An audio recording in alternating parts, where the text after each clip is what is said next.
So people always ask where I get my inspiration from, and really it can come from anywhere.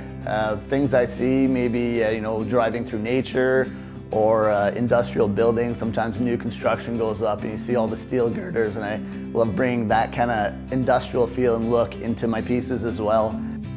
Chris is definitely the creative one of the business, but I'm the one that makes the stuff happen.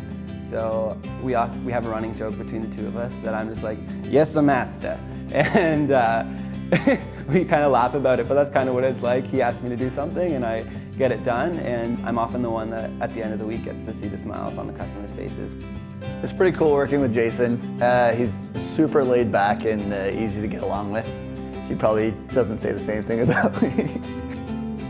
At Timberware, our slogan is rustic, reinvented, refined. And what that means for us is we take the warm, rustic feel of wood and we reinvent it and mix it in with sleek, cool lines of metal to create something a little bit different that would really fit any decor. We do a lot of custom, so we often work with clients and we take their designs and ideas, and then we'll work with them to come up with a piece that's practical but also looks amazing.